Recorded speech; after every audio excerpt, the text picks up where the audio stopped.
Toni ემზარკვიციანი. მოგესალმებით.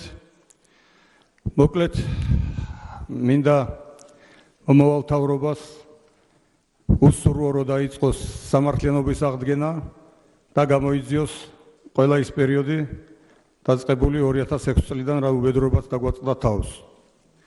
და მინდა ჩვენს პატივცემულ ნაციონალურ მოძრაობას გავუწე პასუხი რაც ძალიან აინტერესებთ როგორ მოვხვდი მე რუსეთში აფხაზეთის გავლით.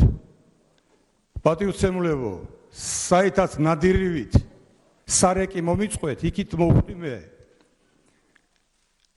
და მინდა გაგახსენოთ ბატონ გიგა ბოკერიას 1991 წელი პრეზიდენტის დამხობა და სად იყავით თქვენ? პირადად მაშინ გნახეთ პირველად და შეგხვდით როცა გავუმატრიალეთ მანქანით ივერიასთან ავტომატით ხელში. ეს ერთი. 2001 წელი მეორედ შევხვდით ერთმანეთს პარლამენტში, სადაც თქვენ საშვით არ იყავით შემოსული.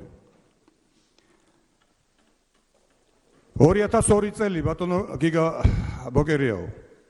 დესანტი როცა გადმოისხა კოდორის ხეობაში, თქვენ დესანტი გადმოსხით უჯარმაში ჩემს სახლზე და ამიფუნტეთ ხალხი იმისთვის რომ მე ყურადღება გადამეტანა უჯარმაზე და არ წავსულ ვიყავი და არ გამეგდო დესანტი კოდორის ხეობიდან. 2006 წელი კოდორის ხეობაში უკანონოდ ჯარების გადაყვანა. როგორ გაიარეთ ორი რუსული პოსტი? რატო გაგატარეს თქვენ და რატო გვაწვალებდნენ ჩვენ, როცა ფქვილები მიქონდა და გუმანიტარული დახმარება კოდორის ხეობაში ყოველი მანქანას ჩამოგვაცლებიებდნენ, იარაღი ხო არ მიქონდა ჩვენ კოდორის ხეობაში. იმიტომ რომ მე დავუშვი თქვენი საშვები რუსებთან. აი ამიტომ თავი დაანებეთ აი ამ თითის შვერას პრორუსულობაზე და მეორე თავარი 2007 წლის 12 მარტი კოდორის ხეობაში სოფელ ჩხალთაში დაცხრილული სკოლა. მეორე დღე როდესაც თქვენ ჩანიშნული გაქვთ და უნდა გამოხვიდეთ თქვენ და გივით არგამაძე მასმედიაში და უნდა დააბრალოთ ემზარკვიციანს. ამ დროს ემზარკვიციანმა მოასწრო დილით შეატყობინა საქართველოში რომ მე არაფერ შუაში ვარ.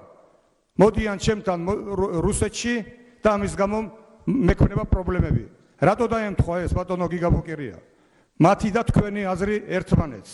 და თქვენ მერე ჩაშალეთ ეს ბრიფინგი. იმიტომ რომ ემზარკვიციანმა უკვე არ აიღო თავის თავზე, როგორც მერაბიშვილის ტერაქტი ავიღეთ ჩემ თავზე.